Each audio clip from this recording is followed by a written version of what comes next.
হাজার বছর আগে আমাদের এই পলিমাটির দেশে সময়ের হিসাব চলত ফসলের ঘ্রাণে।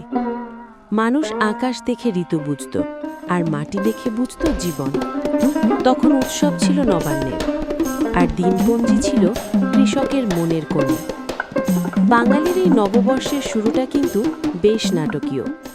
মোগল সম্রাট আকবরের আমলে খাজনা আদায় করা হতো হিজরি ক্যালেন্ডার অনুযায়ী, কিন্তু হিজরি সন ছিল চাঁদের ওপর নির্ভরশীল, যার সাথে ফসলের মৌসুমের মিল থাকত না। ফলে খাজনা দিতে কৃষকদের নাভিশ্বাস উঠত। 1556 সাল সম্রাট আকবর দেখলেন এই সমস্যার সমাধান প্রয়োজন।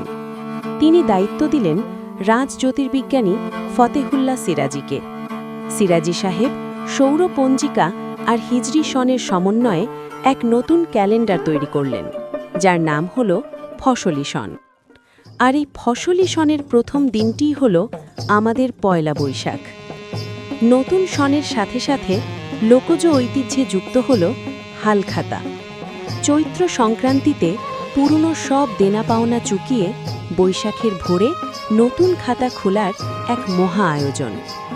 ব্যবসায়ীরা লাল রঙের মলাট দেওয়া খাতা খুলতেন, আর ক্রেতারা আসতেন সেই আনন্দ ভাগ করে নিতে। মিষ্টিমুখ আর কুশল বিনিময়ে এই উৎসব হয়ে উঠল সাধারণ মানুষের মিলন মেলা। কালের বিবর্তনে বৈশাখী সাজে নতুন মাত্রা যোগ করল মঙ্গল শোভাযাত্রা।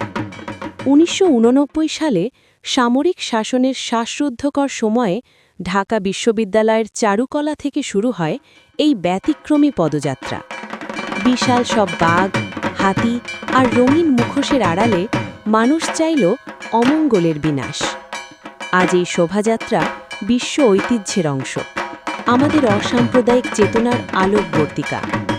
আজ পয়লা বৈশাখ মানে কেবল ক্যালেন্ডারের পাতা উল্টানো নয়, এটি বাঙালির আত্মপরিচয়ের উৎসব।